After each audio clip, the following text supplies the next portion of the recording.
Bharatiya Janata party एक एक करके चुन चुन कर बेच रही है और या तो अपने पूंजीपति उद्योग मित्रों को देना चाहती है। और हम लोग उसके लिए अपने आप, हमारे कोई दिक्कत नहीं, इसलिए हम नहीं लड़ाई लड़ रहे। लेकिन एक बात हम कहना चाहते हैं, एक बहुत बड़े शायर थे, मैं उसी शायरी को ही देख रहा था। उन्होंने कहा था, जलते घर को देखने वालों फूस का छप्पर आपका नहीं। जलते घर को देखने वालों फूस का छप्पर आपका है, आपके पीछे तेज हवा है, बाकी मुकद्दर आपका है। उसके कत्ल पे मैं भी चुप था, मेरा नंबर अब आया, और मेरे कत्ल पे आप भी चुप हैं, अगला नंबर आपका है। इसलिए यदि ये लड़ाई, ये समझो ये उनकी है, ये इनकी है, हम कहना चाहते हैं ये हम सबकी, पिछड़े, दलितों, शोषितों, वंचितों, सबकी लड़ाई। आपको पता है कि जितनी नौकरियां उनको खत्म करके प्राइवेटाइजेशन की तरफ जा रहा है, और जितनी संविदा की नौकरियां उनमें आरक्षण नहीं है, और सत्ता कहती है कि आरक्षण योग्यता की हत्या है, आरक्षण खत्म कर देना चाहिए। हम कहना चाहते हैं आरक्षण हमारा अधिकार है।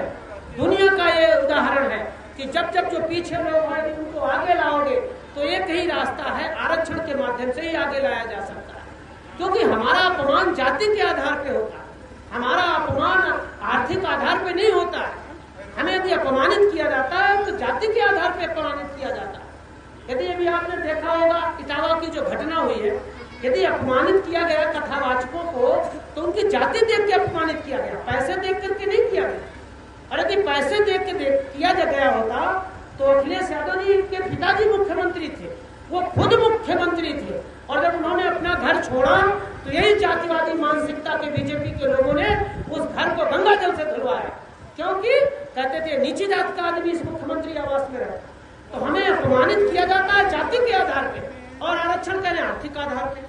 और यही नहीं, आपके पड़ोस का जिला है अयोध्या, इतना बड़ा भव्य मंदिर, राम मंदिर बना।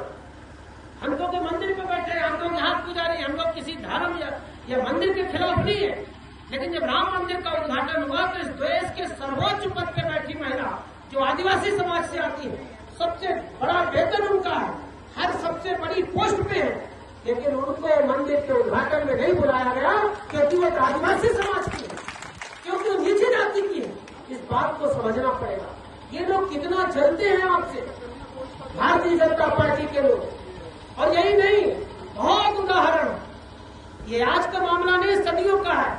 बहुत पहले बुजुर्ग लोगों से पूछिए, पहले गृह मंत्री इस देश के थे बाबू जगजीवन राम जी, एड़ी चोटी के दलित नेता बिहार से आते थे। उन्होंने बनारस में संपूर्णानंद की मूर्ति का अनावरण किया, और जैसे अनावरण करके निकले, यही सामंतवादी लोगों ने उस मूर्ति को धुलवाया, कहा अछूत ने इस मूर्ति का अनावरण किया है, इसको गंगा जल से पहले धोया। ये है इनसे।